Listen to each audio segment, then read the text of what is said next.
I'm Margot Politis. Welcome to Study English IELTS Preparation. Today on Study English, we're going to give you some tips and strategies for answering Task 1 IELTS academic questions.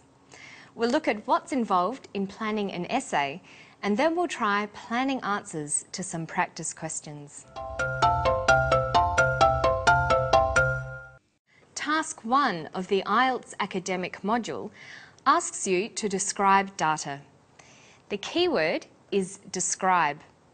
That means you don't need to comment on or interpret the data. Your task is only to describe the data. When you're writing a description, it's important to know what the context is and who your audience is. In Task 1, the audience is usually a university lecturer or a teacher, so we know that it should be formal. Let's review what we know about Task 1. The keyword is describe, and the context is formal. There's a range of things you might be asked to describe. Let's have a look at some examples. You might be asked to describe data. That could be in a bar graph or column graph, a pie chart, or a line graph. Or it could be presented in the form of a table. You might have to describe some kind of process or cycle. You could also be shown a diagram of a machine or object and asked to describe the parts or the function. Now let's take a look at a practice question. Here's an example Task 1 question. This table gives participation rates in higher education in New South Wales for males and females according to home location in urban, rural or remote areas for the year 2004. We also have a graph. The graph shows the same information as the table. We can see that we have information about the number of men and women who go on to higher education or university in 3 different areas. Before we can describe this data, it's a good idea to think about how to organise our description. There are 2 options. It's up to you which one you choose, but let's look at each of them. With option 1, you could divide your essay up into an introductory paragraph and 2 body paragraphs. One paragraph would describe male participation rates in each of the 3 locations, while the other paragraph would describe female participation rates. So our essay would be structured like this. The first paragraph is the introductory paragraph. It should only have 2 sentences. Sentence 1 should paraphrase the question, and sentence 2 should outline your approach to the data. The second 2 paragraphs are body paragraphs 1 and 2. In the first, you might address female participation rates for each location: urban, rural, and remote. In body paragraph 2, you'd talk about male participation rates for each location: urban, rural, and remote. Or you could try option 2 and divide the essay up into 3 body paragraphs, 1 for each of the locations. The essay would be structured like this, with an introductory paragraph, as always, then 3 body paragraphs. Body paragraph 1 would discuss urban participation rates for males and females. Body paragraph 2 would discuss rural participation rates for males and females. And body paragraph 3 would be used to discuss remote participation rates for males and females.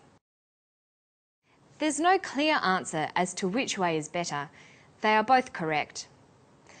But remember that your essay needs to be at least 150 words. Now let's take a closer look at how to structure your essay. The first paragraph is always the introductory paragraph.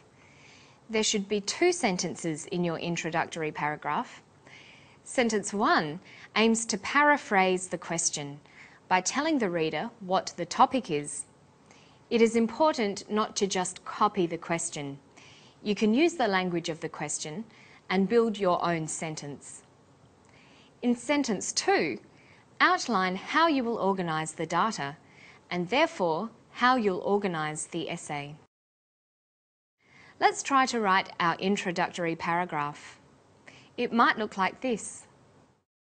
The table presents data supplied by the Department of Education, Employment and Training on the participation rates in higher education for males and females in 2004.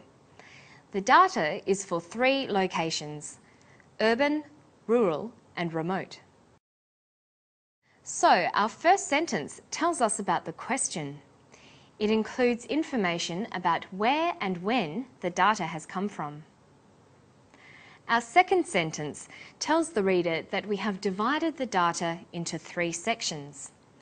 There will be 3 body paragraphs, 1 each about the urban, rural and remote data. This is an introductory paragraph for option 2. The order of the paragraphs will follow the order given in our introduction. Urban, then rural, and then remote. So let's review and take an overall look at the essay we're creating. Let's say we've decided to go with option 1. Remember, that was an essay with 2 body paragraphs, one describing female participation rates for the 3 locations and one describing male participation rates. So let's start with our introductory paragraph. We might write, the table presents data supplied by the Department of Education, Employment and Training on the participation rates in higher education in 2004 from 3 locations: urban, rural and remote. The data is divided into 2 sets, female and male participation. Notice our second sentence tells the reader that the data will be presented according to female and male participation rates. So our first body paragraph will be about data for female participants. Here's the structure of body paragraph 1. It shows female participation rates in each of the 3 locations.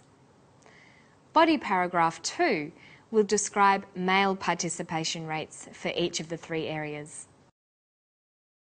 Now let's finish with another example. Here's our data. It's a table. You can see that it shows data for the number of international students studying intensive English courses in Australia. We have the number of students in 2002, 2003 and 2004 for 5 countries: China, Korea, Taiwan, Hong Kong and the Netherlands. So how could you structure this essay? One option is to have body paragraphs for each of the 3 years. Within those paragraphs, you'd have to describe data for the 5 countries. You might be able to think of some other structuring options as well. If you want to practice with some more examples, just go to our Study English website. It's at abcasiapacific.com/studyenglish. And that's all for today. I'll see you next time for more. Bye-bye.